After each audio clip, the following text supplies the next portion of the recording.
So friends, आज हम बात करने वाले हैं इकोनॉमिक्स का चैप्टर नंबर 2, संसाधन के रूप में लोग। इस चैप्टर को हम एक नोट्स द्वारा बहुत ही इजी तरीके से जानेंगे। सो चलिए स्टार्ट करते हैं नोट्स। और चैनल पर नए हो सब्सक्राइब कर लेना और वीडियो को लाइक कर लेना। सो हम इस चैप्टर के नोट्स से स्टार्ट करते हैं। यहाँ से मानव पूंजी क्या होता है।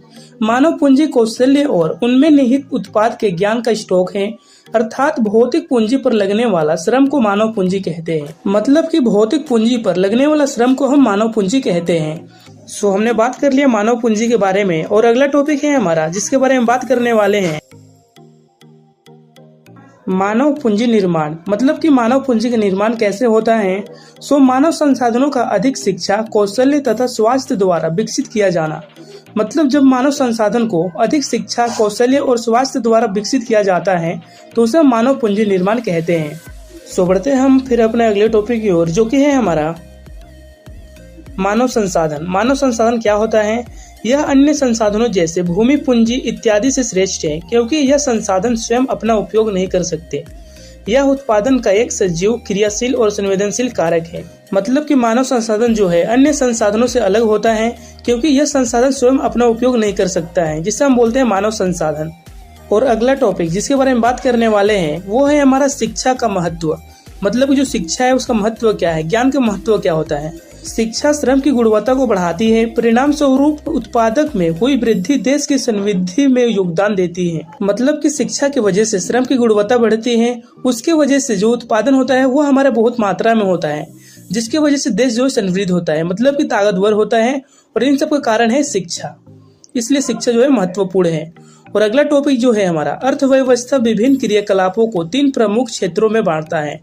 जो अर्थव्यवस्था है वो सारे क्रियाकलाप को 3 प्रमुख क्षेत्रों में बांटता है, जिसमें से पहला होता है हमारा प्राथमिक क्षेत्र, जिसमें कि वह क्षेत्र है जिसमें प्राकृतिक संसाधनों का प्रयोग करके वस्तुओं का उत्पाद किया जाता है, प्राथमिक क्षेत्र कहलाता है। इस कृषि का सहायक क्षेत्र भी कहते हैं, जैसे कि कृषि, पशुपालन आदि। मतलब कि प्राथमिक क्षेत्र में प्राकृतिक संसाधनों का प्रयोग करते हैं और वस्तुओं का उत्पाद करते हैं, जिसे हम प्राथमिक क्षेत्र कहते हैं। और इसे हम कृषि और सहायक क्षेत्र भी कहते हैं, जिसका उदाहरण है हमारा कृषि, पशुपालन आदि। और दूसरा है हमारा द्वितीय क्षेत्र। जो द्वितीय क्षेत्र है वह क्षेत्र जिसमें प्राथमिक क्षेत्र से प्राप्त वस्तुओं को लेकर नई वस्तुओं का विनिर्माण किया जाता है, द्वितीय क्षेत्र कहलाता है। इसे औद्योगिक निर्माण क्षेत्र भी कहते हैं, जैसे कि गन्ने से चीनी और कपास से सूत आदि। मतलब कि द्वितीय क्षेत्र में प्राथमिक क्षेत्र से प्राप्त वस्तुओं को लेकर वस्तुओं का विनिर्माण किया जाता है, जिसे हम द्वितीय क्षेत्र कहते हैं। और उसे हम बेसिकली औद्योगिक निर्माण क्षेत्र भी कहते हैं, जिसका एग्जाम्पल है हमारा गन्ने से चीनी बनाया जाता है और कपास से सूत बनाया जाता है, जो कि द्वितीय क्षेत्र का एग्जाम्पल है। सो ये था हमारा द्वितीय क्षेत्र। और तीसरा और लास्ट है हमारा तृतीय क्षेत्र। तृतीय क्षेत्र जिसमें कि प्राथमिक व द्वितीय क्षेत्रों से उत्पाद गतिविधियों में सहायक करता है। इसे हम सेवा क्षेत्र भी कहते हैं, जैसे कि व्यापार, बैंकिंग और बीमा आदि। मतलब कि तृतीय क्षेत्र जो है प्राथमिक और द्वितीय क्षेत्र के उत्पादन गतिविधियों में सहायक करता है, मतलब कि उत्पाद करने के लिए हेल्प करता है। और इसीलिए तृतीय क्षेत्र को सेवा क्षेत्र भी कहते हैं, जैसे कि व्यापार, बैंकिंग और बीमा। इस प्रकार तृतीय क्षेत्र जो है प्रथम क्षेत्र और द्वितीय क्षेत्र का हेल्प करती है उत्पादन में। सो ये था हमारा अर्थव्यवस्था के 3 क्षेत्र, जिसके बारे में हमने फुल डिटेल में पढ़ लिया है। और अगला टॉपिक है हमारा जिसके बारे में बात करने वाले हैं वो है हमारा आर्थिक क्रियाएं, जिसके बारे में बात करने वाले हैं।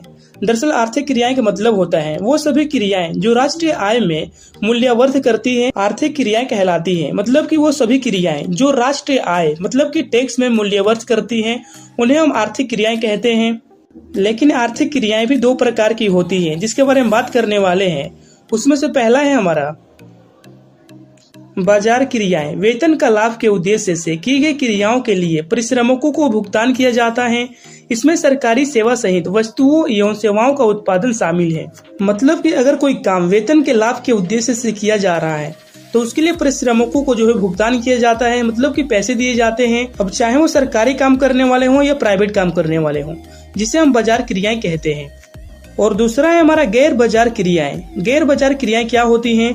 स्व उपभोग के लिए उत्पादन है। इनमें प्राथमिक उत्पादकों को उपभोग तथा अचल संपत्ति का स्वलेखा उत्पादन आता है। उदाहरण के लिए बागवानी। मतलब कि ऐसा काम जिसे वेतन के लाभ से नहीं किया जा रहा हो, उसे हम बोलते हैं गैर बाजार क्रियाएं। इस टॉपिक में हमने बात किया आर्थिक क्रियाओं के बारे में और आर्थिक क्रियाओं के 2 प्रकार के फुल डिटेल। और अगला टॉपिक और मोस्ट इम्पोर्टेंट टॉपिक है हमारा बेरोजगारी। बेरोजगारी क्या होती है? बेरोजगारी वह दशा या स्थिति होती है जब प्रचलित मजदूर दर पर काम करने के लिए इच्छुक लोग रोजगार प्राप्त नहीं कर सकते हैं। मतलब कि अगर कोई व्यक्ति मजदूरी दर पर काम करने के लिए तैयार है लेकिन फिर भी उसे रोजगार नहीं मिल रहा है तो उसे हम बोलते हैं बेरोजगारी। लेकिन बेरोजगारी के भी अनेक प्रकार होते हैं जिसके बारे में बात करने वाले हैं। पहला बेरोजगारी होता है हमारा मौसमी बेरोजगारी। मौसमी बेरोजगारी क्या होता है? जब लोग वर्ष के कुछ महीनों में रोजगार प्राप्त नहीं करते हैं। मतलब कि जब लोग वर्ष के कुछ महीनों तक प्राप्त नहीं कर पाते हैं काम, उसे हम बोलते हैं मौसमी बेरोजगारी। और दूसरा है हमारा प्रच्छन्न बेरोजगारी। मतलब कि 4 व्यक्तियों को काम 8 व्यक्ति कर रहे हैं। मतलब कि ऐसे काम जिसमें 4 व्यक्ति की जरूरत है लेकिन उसी काम को करने के लिए 8 लोग लगे पड़े हैं, उन्हें हम बोलते हैं प्रच्छन्न बेरोजगारी। और तीसरा बेरोजगारी है हमारा शहरी बेरोजगारी। शहरी बेरोजगारी का मतलब होता है डिग्री धारी युवक रोजगार पाने में असमर्थ। मतलब कि ऐसे लोग जिनके पास डिग्री तो होता है लेकिन उनके पास रोजगार नहीं होता है, वो रोजगार पाने में असमर्थ होते हैं, जिसे हम बोलते हैं शहरी बेरोजगारी। और अक्सर ये शहर में होता है, लोग बड़े बड़े कॉलेजों से डिग्री लेते हैं लेकिन उन्हें नौकरी नहीं मिलती है, और जिसे हम बेसिकली शहरी बेरोजगारी कहते हैं। फ्रेंड्स, हमारा चैप्टर यहीं पर फिनिश होता है।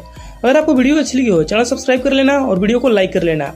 और अगर आपको MCQ या इम्पोर्टेंट क्वेश्चन आंसर्स का वीडियो चाहिए तो आप कमेंट करना। And thank you so much for watching my video and bye bye.